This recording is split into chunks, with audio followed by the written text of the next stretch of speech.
बिजनौर हलचल। 18 मार्च की रात में थाना दुबग्गा क्षेत्र में एक ज्वेलर्स के यहाँ चोरी हुई, जिसका अभियोग 19 तारीख को थाना दुबग्गा में लिखा गया और एक दिन बाद ही उसकी गुमशुदगी भी लिखी गई, क्योंकि सर्राफ के घर वालों ने बताया कि वो कुछ दिन के बाद से लौटे नहीं है। इन दोनों चीज़ों के खुलासे के लिए 3 टीमें लगाई गई।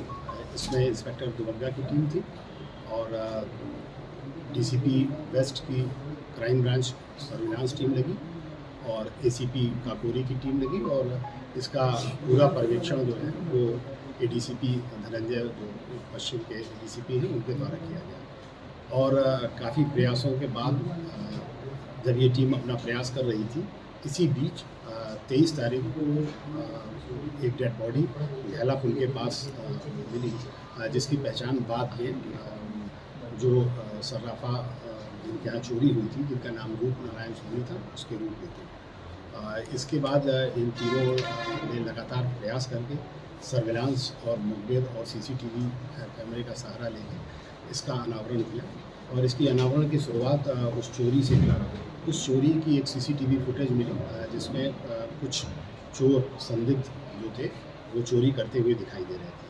इस चोरी की खास बात ये थी कि इस चोरी में कोई ताला नहीं तोड़ा गया था, बल्कि दुकान की ही जो चाबी थी ताले की, उसके द्वारा खोला गया था और चोरी की गई थी। इससे ये स्पष्ट था कि कोई ऐसा है जो रूप नारायण सोनी को जानता है। इस बिंदु पर भी जांच जारी थी और जब चोरी करने वाले 3 संदिग्ध पकड़े गए और उनसे पूछताछ कड़ाई से हुई, तो उन्होंने पूरी घटना को इकबाल किया और उनके द्वारा बताया गया कि उनकी 2 नाबालिग मौसेरी बहनें हैं, जिन्होंने कुछ सामान अपना दिसंबर 24 में रूप नारायण सोनी के यहाँ गिरवी में रखा था और उसका कुछ पैसा भी उन्हें मिला था और उसके बाद उनको हर महीने कुछ ब्याज चुकता करना था।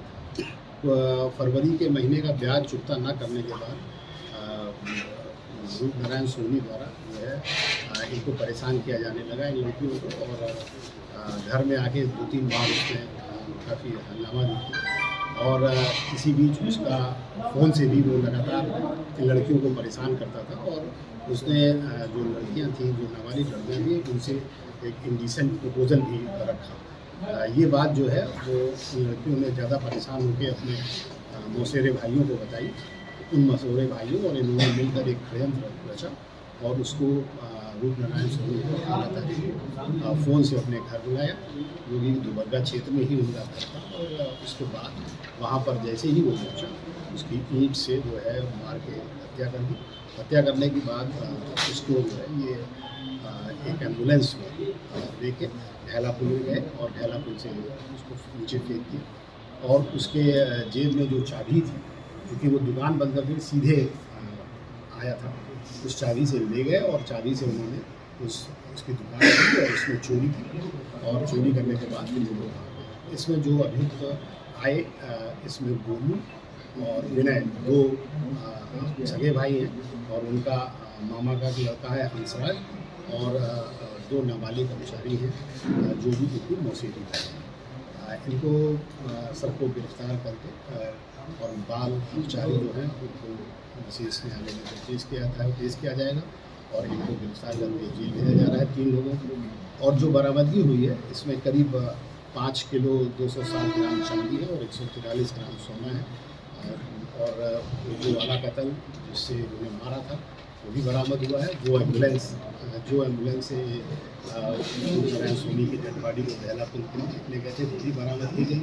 मृतक के और चप्पल कपड़े जो उतारे गए थे वो भी बरामद हुए। सबने बताया कि वो परेशान भी कर रहा था और पैसा अपना मांग रहा था कि हमारा पैसा दो, वापस करो और महीने का जो ब्याज होता है वो भी दो।